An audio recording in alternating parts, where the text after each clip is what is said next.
So there I was, minding my business, when BAM! Hit Ryan Discord notification. Apparently him, Sean, Legundo, Shadow, Kim, Sneve, and Robert are all hosting a civilization event. And if you've known me for long enough, then you should know that I've done a lot of events. So I submitted my application and then waited 2 weeks. I would get pinged telling me that I made it in, and I would be the team's best fighter. So all I really had to do was not die until fights would happen. And because I wanted to be prepared, I began training PvP every day. Eventually the server would open, and despite me being late, I would eventually log on and then be teleported to my friend Corncur. Hey, Daddy Corn. Survivor. Okay. Welcome. Don't. Yes. Well, this is a temp base. We're gonna be moving soon. Oh, okay. So, welcome. Wow. This. Oh, wow. Whoa. Not. All right. I'm officially dangerous. All right. Let's see here. Okay. I mean that in a good way. Okay. Y'all are broke.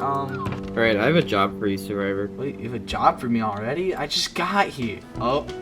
Wait. You want to take a ride in my boat? Nah.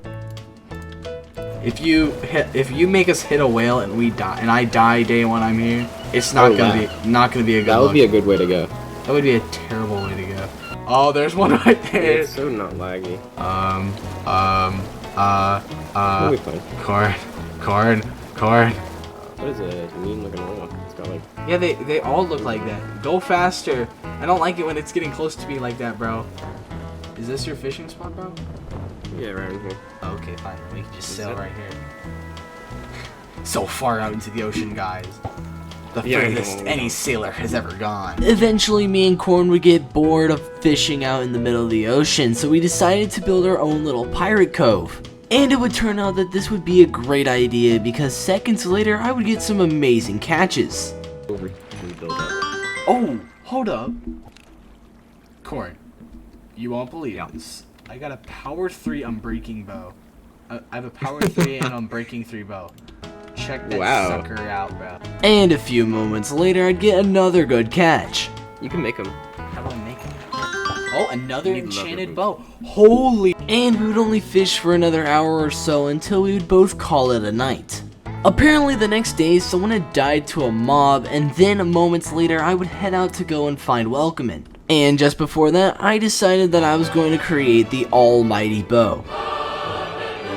And it turns out, instead of Welcomin', I would be meeting up with my king, Ryan. Ryan, what's up? What am I missing out on? What's going on here?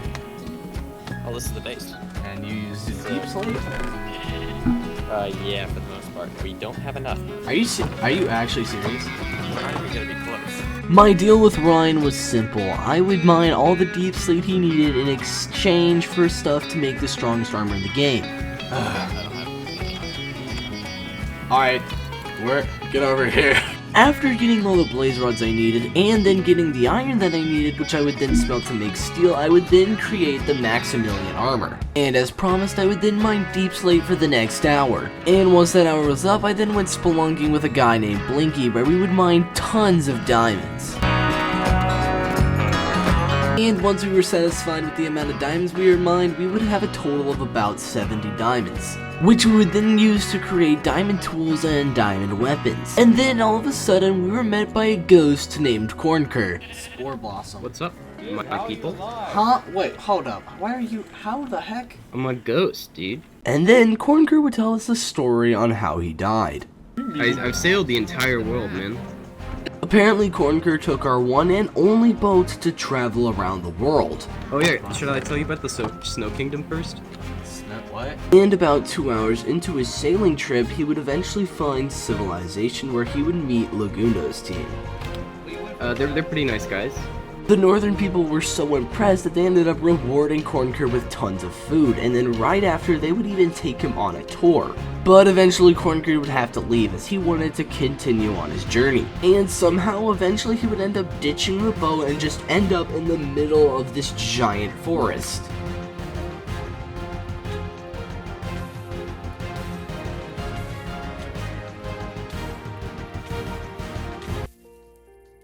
I was talking to my chat. I was talking to the Lacuna. Well, bro. Anyways, I made this insanely powerful but insanely slow weapon, and then mined deep slate for another hour because apparently I didn't mine enough. Eventually, Corncrib would tell me that his boat had something extremely valuable and he wanted me to retrieve it.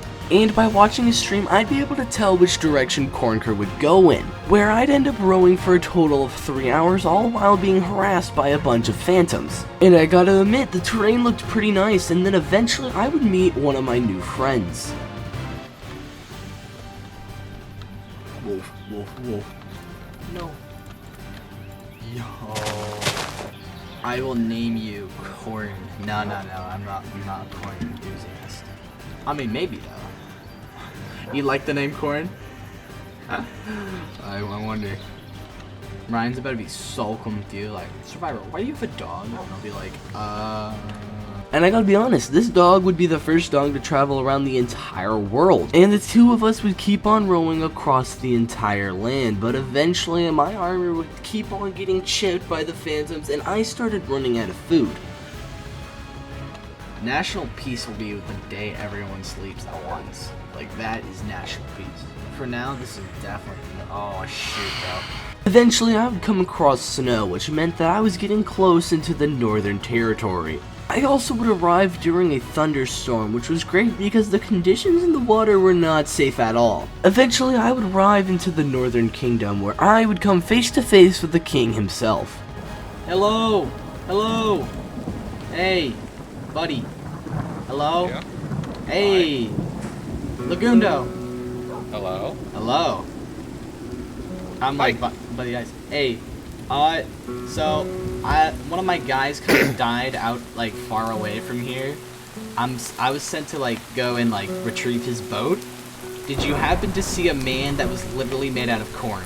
While Legundo processes what the heck I just said to him, I'm gonna tell you guys that you should like and subscribe. Remember that goal I had about hitting 3K before Christmas? Well, it's starting to not look good at all, as my editor is seeing the elf that is literally watching his every move. So if you want to save me and my editor, simply like and subscribe and share this video with your friends. Anyways, let's continue this awkward conversation with Legundo. Who do you have that by name? Corncrib. It's a pretty obvious name. He did not die here. It was then seconds after this that Legundo probably asked the correct question to ask any stranger. Are you the new ambassador for the Redlands? One thing you should know, I ain't no ambassador, which makes me look a lot more suspicious. I don't really think so. I'm kind of just trying to retrieve that boat. Okay. And then right after, he proceeded to flex on me with his boats. I mean, we have built these two ships that you see in front of you. This is cool. Pretty dope. Only two Yeah. though. I mean, So far, we'll work our way towards the fleet. alright. You insult the military power of the North? Nah, I would never. What? Redland. I'm watching you. Dude, this boat has no meaning to me. We've got enough of these. His death was to the south of where we are now. Yeah, south? Dude. And with that, I began saying farewell, but before I did, Legundo wanted to tell me one final thing. Alright, thank you for not killing me. Real quick.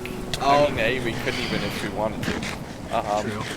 But real quick, I've sent a message to your king. Oh yeah?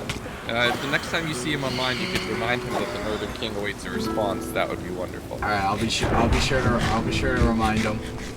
Thank you. I appreciate it. See you, Legundo. Sail safe. Alright. As I was leaving, I was wondering what Legundo was thinking the entire time I showed up. I guess we'll have to see when his video comes out. Anyways, I would row past this thing that can only be described as climate change.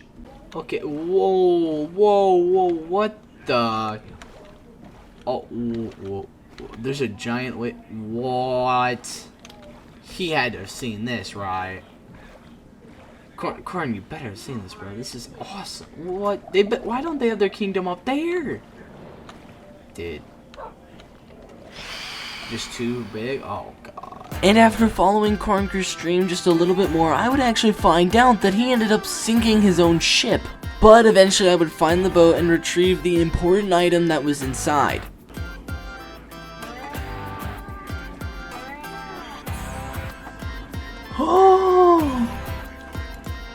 Oh my god. Look, there it is, bro. Come on, dog. And it would turn out that the important item was It Ryan bathwater. So I traveled 4 hours in a rowing boat just for It Ryan bathwater. Yeah, I know, it was totally worth it. We've retrieved what is important. The It Ryan bathwater. That was what we came here to retrieve, bro. So now I need to head back to the base all the way back in the desert, and so when I was heading back I then realized that I was low on food. Luckily I made a stop at Legundo's kingdom and I decided that I was going to trade for some food. 42 bread for, say, 5 diamonds, maybe? Sure, that's no problem at all. Let's go. And so I began the journey back home, and somehow and for some reason it would only take me 1 hour to get back to our little base, and that would be when I would meet Welcome in TV in game for the first time. What's up? I see you got rid of the wall thing. Oh, I traveled thousands of blocks for this. Just this water bottle of high importance. Ryan's bathwater. Why don't you have that? I don't know. And with Welcome in here I was finally able to access level 30 enchants, which was going to make me more of a threat on the battlefield. You're in the place one. Oh! And in order to get more amazing enchantments like that, I decided that the best way to do that was to kill a bunch of mobs throughout every night that would come. Fire! What? And so after that, I then decided that I was going to get 2 cows to make ourselves a cow farm. And while I was doing this, I would accidentally shoot one of the cows we had with a bow. Don't question my methods. The more and more I fought, the more levels I would get, and the more powerful I would become. And on top of that, I even got a message from Ryan saying he wanted to fight Shadowmech pretty soon. I was feeling great and more confident than ever. I knew that I could 100% take on Shadow and anything he could throw at me.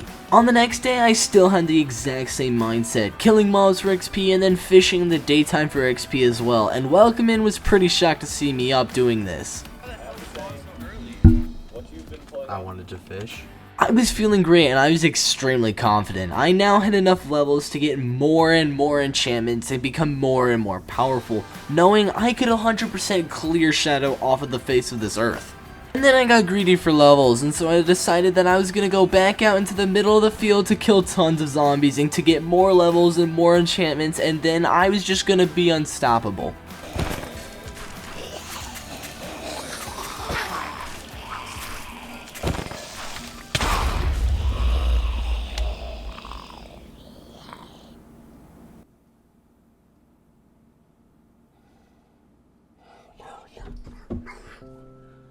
It took me a couple of seconds to actually process what had happened. I sat there looking at my screen, realizing that I had completely let down everyone who was looking up to me to carry the team in PvP fights. And for the first time in 2 years, I felt completely demotivated to play Minecraft. I was so disappointed with myself that I didn't even log on to PvP Legacy, which has been one of my all-time favorite things to do.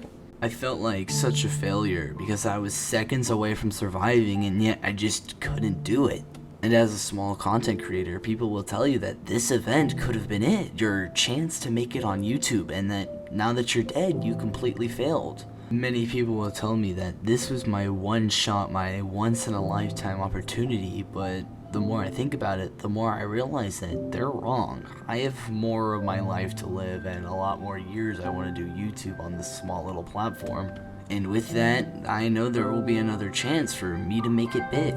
And the same applies to life in general. Mostly when people fail on something that they think is the one thing or their one big shot, they'll give up. But little do they realize that there's more of life to live, that they'll have another chance to complete their goals, which is why I'm going to continue pushing on and actually try the next time I get into another big event.